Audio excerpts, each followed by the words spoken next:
आपने मुझे अपने सर पे जो बिठा रखा है।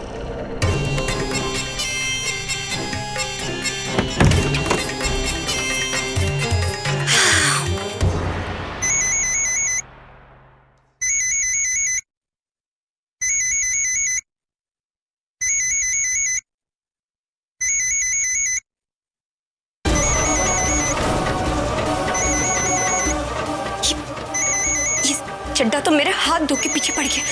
किसी फोन पे फोन किया जा रहा। इस चड्डे के बच्चे को समझ में क्यों नहीं आता कि अगर मैंने बिल्लो रानी से खुशी का रूप लिया तो इसके पीछे जरूर कुछ मकसद होगा। पता नहीं ये गड़े मुर्दे क्यों खाना चाहता है।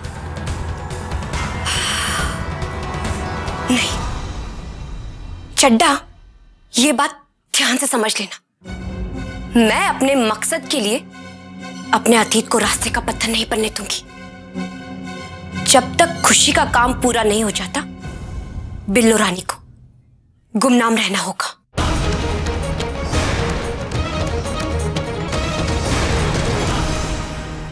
आओ संकल्प। ये देखो बेटा, ये है तुम्हारा केबिन, यानी संकल्प भारद्वाज का केबिन। ताऊजी। हाँ बेटा, तुम्हारी शादी पर हम सब की तरफ से एक तोहफा।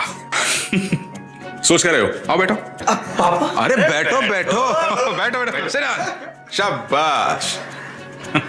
संकल्प बेटा, जिस सपने की शुरुआत दद्दू जी और माता जी ने एक छोटी सी दुकान से की थी, उसे आज बड़े भैया, मैं और तेरे चारों भाई इस मुकाम पर लेकर आए हैं। और हम सभी की तुझसे यही उम्मीद है कि तू अपनी लगन, अपनी निष्ठा से इसे और भी आगे लेकर जा। अरे बेचारा संकल्प सोच रहा होगा कि सर मुड़वाते ही ओले पड़ गए। नहीं, मेरा कहने का मतलब ये है कि पढ़ाई की जिम्मेदारी अभी खत्म हुई नहीं कि काम की जिम्मेदारी इनके कंधों पर आ गई। वो तो है, और इस पे एक नहीं दो जिम्मेदारियां हैं। एक काम की और दूसरा परिवार की। तुम जिम्मेदारी संभाल तो लोगे ना? बिल्कुल संभालेगा, क्यों नहीं संभालेगा? आखिर भाई किसका है? हाँ हाँ भैया, मैं आप सबकी उम्मीदों पे खरा उतरने की पूरी कोशिश करूंगा।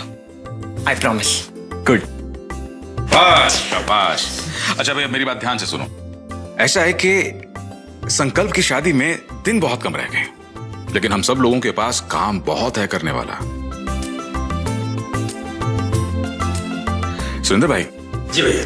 मैं सोच रहा था कि क्यों ना हम सब ये सारा काम आपस में बराबर बराबर बांट लें। बहुत अच्छी बात है। सिद्धांत। जी पापा।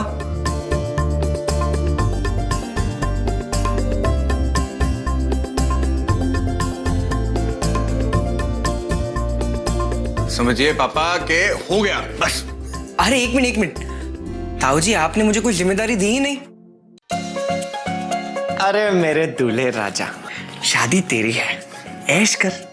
तेरी नई एसी ऑफिस है, बैठ के यहाँ शादी के सपने देख। काम का क्या है, हम भाई है ना, सब देख लेंगे। और पापा भी है, वो भी देखेंगे। चाचू भी तो देखेंगे। Thank you. All the best बेटा, all the best. Thank you dad.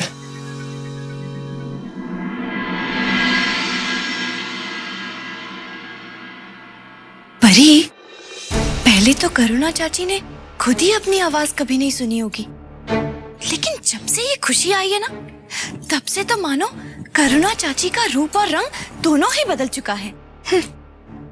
अभी तक तो ये शादी भी नहीं हुई तो ये हाल है। एक बार ये शादी हो जाएगी तो क्या होगा? अरे परी, ये सोचो कि हमारा क्या होगा। पहले ही वो दोनों सिमर और ओली कम थे, जो अभी तीसरी खुशी भी मटक मटक कर आ रही है। भाभी, माता जी।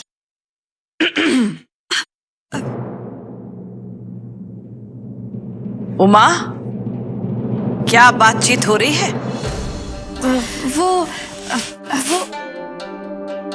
वो माता जी, हम शादी के सामान की लिस्ट तैयार कर रहे थे। जिम्मेदारी का एहसास होना अच्छी बात है।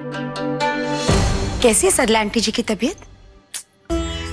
अब क्या बताऊं सुजाता बहू, जब इंसान का बुरा वक्त आता है तो तो ऊंट पे बैठे आदमी को भी कुत्ता काट जाता है। कहने का मतलब ये है कि सरला बेचारी तो पहले ही बुखार और कमजोरी में तड़प रही थी, उसके ऊपर से बाथरूम में जाकर फिसल गई। माता रानी ऐसा कठिन वक्त किसी को न दिखाए। ये तो सचमुच बहुत बुरा हुआ माताजी। भगवान करे वो जल्दी से ठीक हो जाए। मैं आपके लिए पानी लेकर आती हूँ। जा।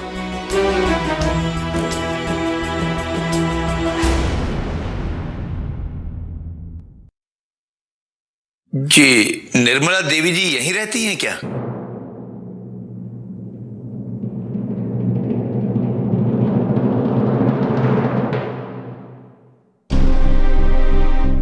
जी हाँ। अब ये कौन है? जी मैं चड्डा। नमस्कार। नमस्ते, पर माफ कीजिए मैंने आपको पहचाना नहीं। जी पहचानेंगी कैसे, हम आपसे पहली बार मिल रहे हैं। जी मैं खुशी का चाचा हूं।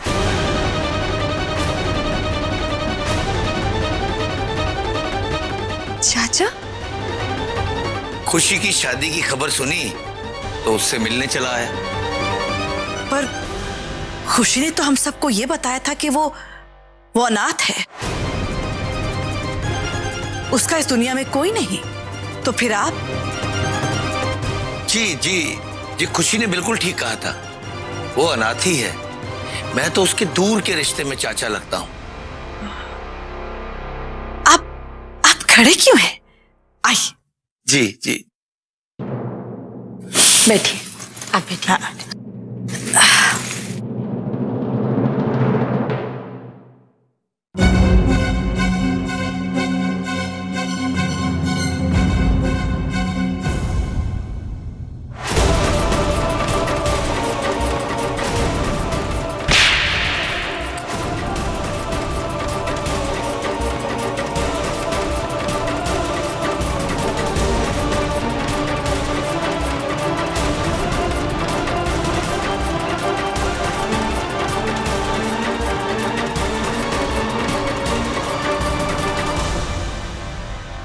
सिमर, ये खुशी के चाचा जी हैं।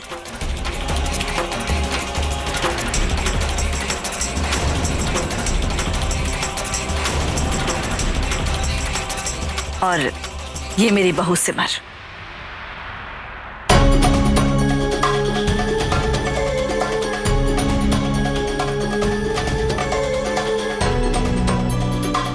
जी नमस्ते। नमस्ते। आप क्यों खड़े हो गए? बैठिए ना। जी सिमर बेटा, इनके चाय नाश्ते का इंतजाम करो। और हाँ, खुशी को बता दो कि उनके चाचा जी यहाँ आए हैं। करुणा बहू से भी कह देना, करुणा बहू को इनसे मिलकर बहुत खुशी होगी। जी माताजी।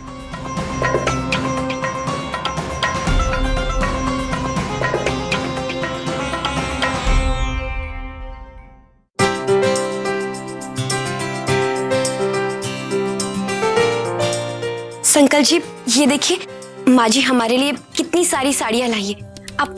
आप देख के बताइए इनमें से कौन सी साड़ी हम पे अच्छी लगेगी। ये भी कोई पूछने की बात है? आप जो भी साड़ी पहनेंगी ना, खूबसूरत ही लगेंगी। इनफैक्ट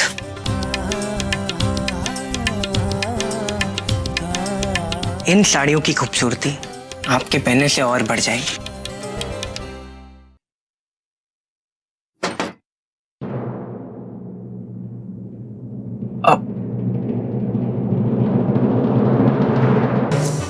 खुशी, ये क्या?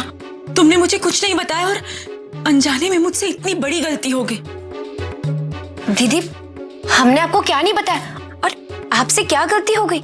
यही कि जो हमें बाजार में मिले थे वो तुम्हारे चाचा जी हैं। चाचा? साला अचानक मेरा चाचा कहाँ से पैदा हो गया? खुशी के चाचा जी? हाँ संकल्प भाई, और मुझे लगा कि वो खुशी के साथ बदतमीजी कर रहे हैं और मैंने उन्हें सबके सामने थप्पड़ मार दिया। लेकिन खुशी, कम से कम तुम्हें तो मुझे रोकना चाहिए था, मुझे बताना चाहिए था। उन्होंने तुम्हारा हाथ ऐसे पकड़ा हुआ था जैसे कि कोई गैर हो, इसलिए मुझे लगा कि वो बदतमीजी कर रहे हैं और मैंने उन्हें सबके सामने थप्पड़ मार दिया। मुझे तो समझ ही नहीं आ रहा कि मैं उनका सामना कैसे करूं, हिम्मत ही नहीं हो रही। वो बेचारे तुमसे मिलने आए हैं, जाओ उनसे मिल लो। ओह, मतलब चड्डा है? हद है यार, मेरे को सूंघते सूंघते यहां तक पहुंच गया।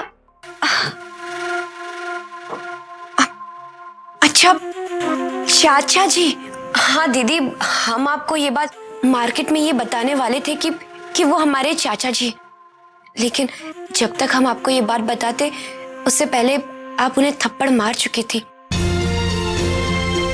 और हम अगर आपको ये बात बोलते तो आपको बुरा लगता ना, इसलिए हम चुप रहे।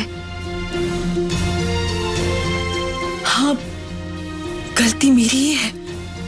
तुम कुछ कहना भी चाह रही थी लेकिन गुस्से में मैंने ध्यान ही नहीं दिया। एक मिनट। खुशी के चाचा जी थप्पड़, बदतमीजी। भाभी क्या हुआ है, कुछ बताएंगे आप? संकल्प जी, अभी हम चल के उनसे मिल लेते, हम आपको सारी बातें बाद में बता देंगे।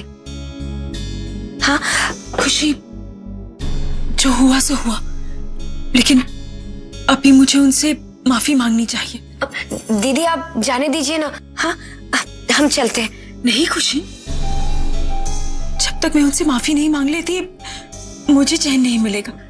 ठीक है दीदी, आप उनसे माफी मांग लीजिएगा, लेकिन अकेले में, क्योंकि हम नहीं चाहते घर वालों को इस बात के बारे में पता चले और वो लोग आपको कुछ कहें, हमें बुरा लगेगा। हाँ, आप लोग नीचे चलिए, मैं करुणा चाची को बुला कर लाती हूँ। जी।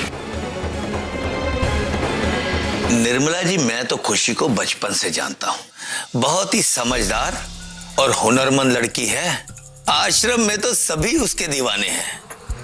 आपने उसे अपने घर की बहू चुनकर बहुत अच्छा निर्णय लिया है। आओ खुशी बेटा, आओ, तुम्हारी ही तारीफ कर रहा था। खुश रहो, खुश रहो। तुम इतने बड़े घर की बहू बनने वाली हो, ये देखकर मुझे बहुत अच्छा लग रहा है। और आश्रम में भी तुम्हें सब बहुत याद करते हैं। ये वहां रहती थी तो रौनक लगी रहती थी। ये मेरा सबसे छोटा पोता संकल्प, इसी के साथ खुशी की शादी हो रही है। नमस्ते। खुश रहो, खुश रहो। भाई कितना भोला और मासूम बच्चा है। खुशी की और इसकी जोड़ी कितनी अच्छी लगेगी, है ना जी? बेटा, तुम्हें तो अंदाजा भी नहीं कि अभी तुम्हारे जीवन में क्या क्या होने वाला है।